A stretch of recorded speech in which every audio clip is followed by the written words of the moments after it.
Сәлем достар. Ішкі сезімдер, эмоциялар сыртқы өмірімізге әсер етеді.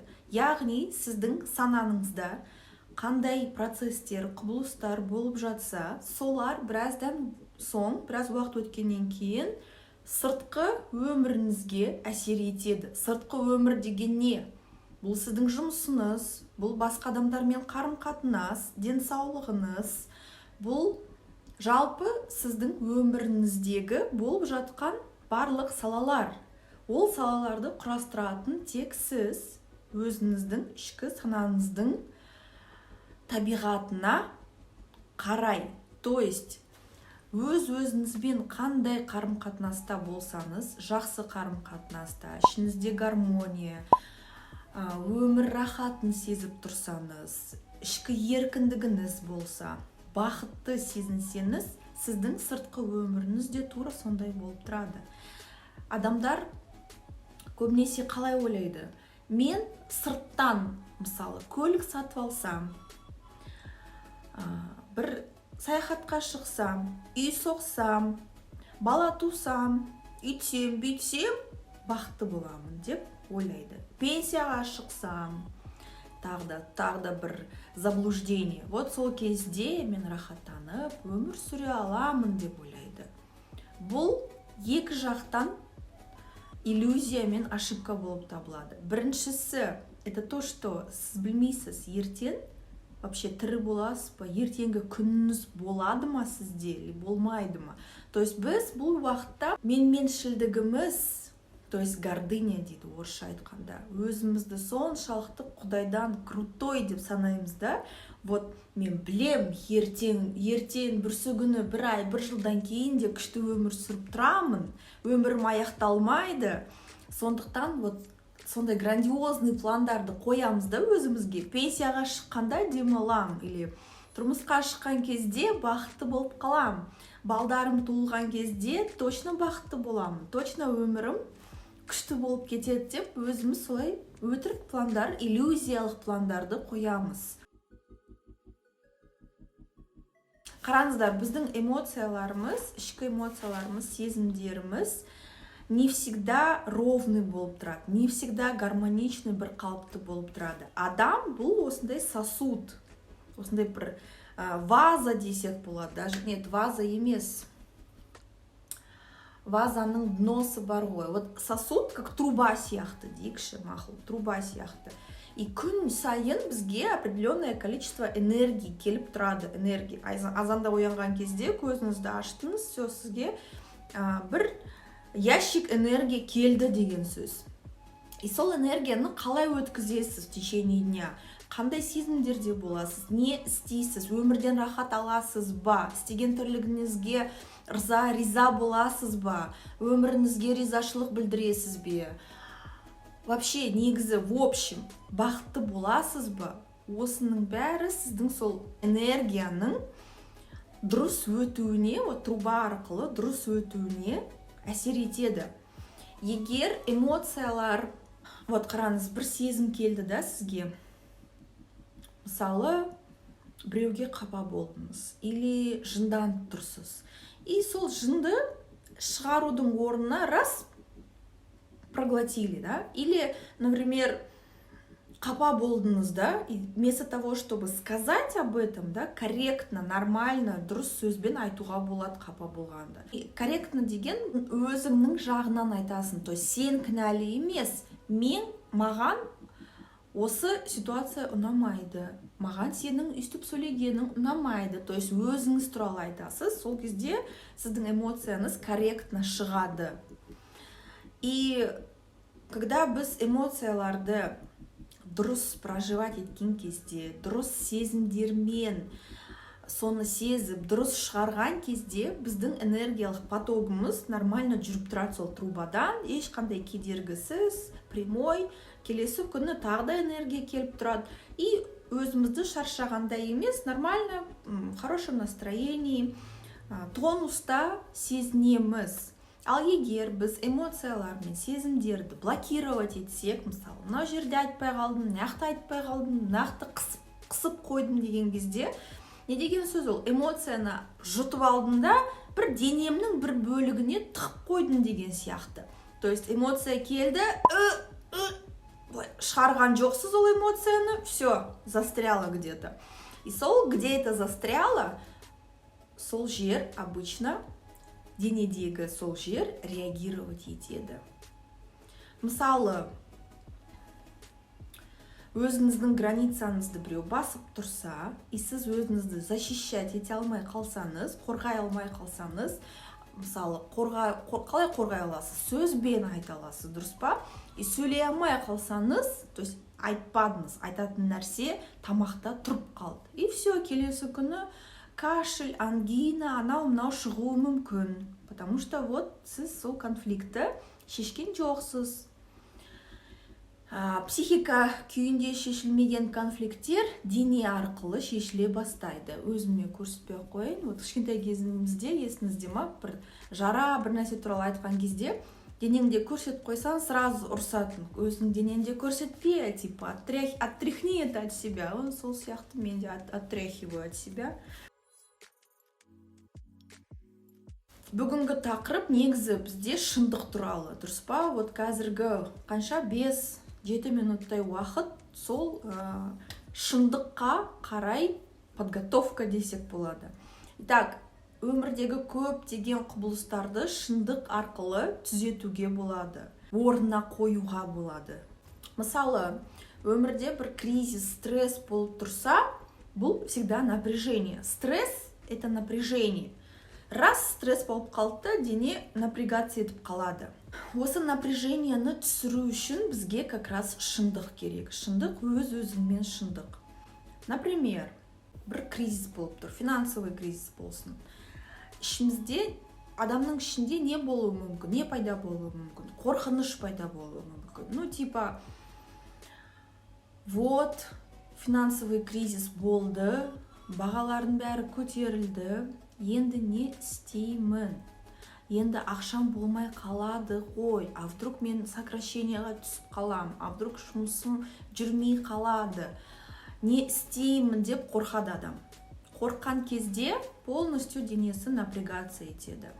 И ол өзінің қорқынышын, вместо того, чтобы қорқынышпен шын түрінде сөйлесудің орнына, өзіне признавать етудің орнына қорқынышпен борьба басталады. Жоқ, қорқпау керек. Ничего, осындай істеймін, бизнесім жүріп кетеді, анау-мынау, нормально болады деп күн сайын өзіне айтып тұрады да, бірақ іштей все равно қорқынышы кетпейді. Қорқынышты кетіру үшін қорқынышпен бетпе-бет сөйлесу керек. Ол қалай? Ең бірінші қадам қорқынышты признавать ету керек. Иә, мен қазір қорқып тұрмын. Иә, мен қатты қорқып тұрмын. Иә, мен жұмысымды жоғалтып алуым мүмкін. Ақшамның бәрін жоғалтып алуым мүмкін. Тіпті әйелім кетіп қалуы мүмкін менен. Или күйеуіммен ажырасып қалуым мүмкін. Иә, мен тұрмысқа шықпай қалуым мүмкін. Иә, балдарым болмауы мүмкін. Өзіңіздің қорқынышыңыз әртүрлі салада болуы мүмкін ғой, не обязательно финансовый кризисте. Кез келген салада. Әйелдің ең самы қорқыныштары неде? Кәртею қорқынышы, бала туа алмай қалу, тұрмысқа шықпай қалу. Болды, осылар. Осылар ең самый страшный қорқыныштар. Еркектерде жұмысын жоғалтып алу, ақшасын жоғалтып алу, ну и әйелде де, еркекте де денсаулықты жоғалтып алу тоже қорқыныш болып саналады, особенно с возрастом. И вот, сол қорқынышты сезген кезде, ең басты мысал бізде кризис туралы, финансовый кризис. Вот ақшамды жоғалтып аламын деп қорқасыз. Қорқамын, қатты қорқамын. Вот настолько қорқамын, что сиіп түшіп қоятындай қорқамын деп өзіңізге шындықты айтасыз. Бұл бірінші қадам. Екінші қадам, сол ситуацияны, қорқатын ситуацияны елестету. Полностью өзін көз алдында елестету. Елестету или сөзбен айту. Хорошо. Допустим, жұмыстан қуды мені. Или бизнесім нольге түсті. Ақшамды жоғалттым. Болды. Жоқ. Все. Күйеуге шықпаймын. Вот представить ситуацию женщинам, әйелдерге. Күйеуге шықпай қалдыңыз. Все, жоқ, күйеу қалмады жігіттер. Бала туамай қаласыз. Все, конец. Балдар болмайды сізде. Болды, бітті, точка. Сол ситуацияны представить ету. Иә, қиын болады. Иә, страшный сияқты болады бұл ситуация. Даже, возможно, кейбіреулеріңізге даже представить ету қиын болады. Сөзбен айту қиын болуы мүмкін. Содан кейін біраз демалып, тынығып, обязательно нужно дышать в этот момент. И сосын өзіңізге план жасайсыз. Хорошо, енді осы ситуацияда не істеймін?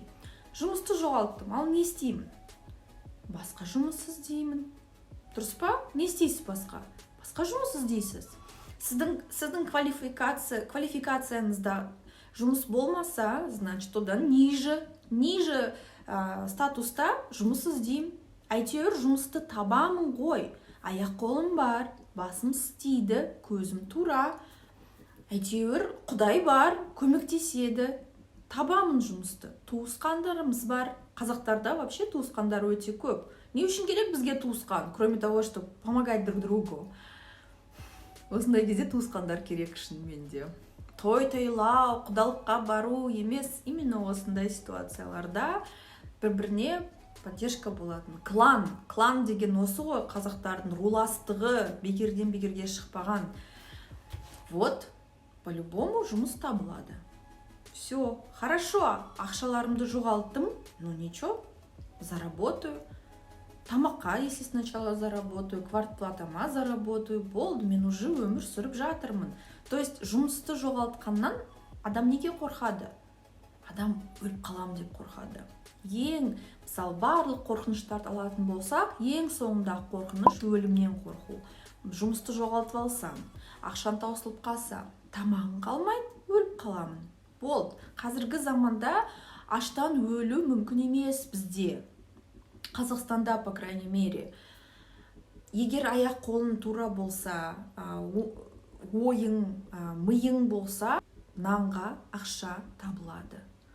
Осы сөздерді өзіңізге айтқан кезде, ситуацияны полностью елестеткен кезде, қорқыныштың напряжениясы шешіледі. Тұрмысқа шықпай қалу, бала туамай қалу қорқыныштарын, наверное, келесі видеоларда талқылайтын шығармыз, көреміз. Итак, бірінші қадам ол өзіне шындықты признавать ету. Қорқамын, иә, қорқып тұрмын деп. Иә, мен қазір ызаланып тұрмын. Иә, мен қазір өкпелеп тұрмын. Иә, мен қазір завидовать етіп жатырмын. То есть кез келген эмоцияны признавать ету қажет. Признавать еткен кезде біз оны өзімізден өткіземіз. Видеоның басында айтқан труба бар ғой, сол эмоцияларды таза өткізуге шындық көмектеседі. Шындықтан кейін ситуацияны елестетеміз. Вот именно қорқыныш жайлы. Қорқсам, осы ситуация болса не болады деген сияқты. Осы ситуация келсе не болады деген. И үшіншісі, напряжение түскеннен кейін өзіңіздің өміріңізге назар аудару. Яғни ойларға емес. Все, сіз қорқынышпен жұмыс істеп қойдыңыз. Елестететін нәрсені елестетіп қойдыңыз. Шешім қабылдадыңыз. Сол ситуация, страшный ситуация келген кезде не істейтініңізді уже білесіз. Болды, енді қайттан продолжать бояться или қайтадан сол эмоцияны прокручивать ете беру деген ол уақытыңыз көп деген сөз. Уақытыңыз көп, энергияңыз көп, босқа жаратып жатсыз деген сөз. Енді өмірге назар аудару деген ол просто сол күнделікті тірлікті істеу. Орыстарда бір выражение бар: глаза боятся, а руки делают. Қорқып тұрсаң да привычный нәрселерді, сол жұмысыңды дұрыс істеу. Все. Бір қадам істейсің, екінші қадам істейсің, үшінші қадам істейсің, и нормально уже өмір сүре бастайсың. Менде өте күшті видео бар осы каналда қорқыныш жайлы, қорқынышты жеңу жайлы. Бұл видеода мен сол қорқыныш эмоциясымен қалай жұмыс істеуге болатынын айтып бердім. Қорқыныштан басқа кез келген эмоциямен сол технология арқылы жұмыс істеуге болады. Бүгінге осы, достар. Сұрақтарыңыз қалса, маған комментарийға жазсаңыздар болады. Консультацияға жазылу үшін астындағы сілтемелерге өтіп жазылуға болады. Вообще осы видеоларды телефонға түсірген күшті екен. Сразу сол менде бір приложение бар, да?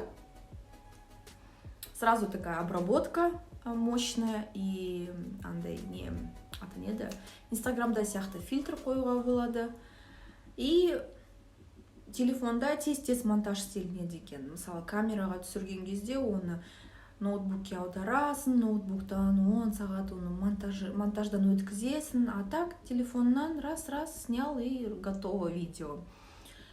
Қазір менде аптасына 2 рет видео шығып тұрады осы каналда, понедельник и четверг. Енді, наверное, почаще буду делать. Может быть, понедельник, среда, пятница. Көреміз, ойланып көреміз. Жарайды, келесі көріскенше сау болыңыздар.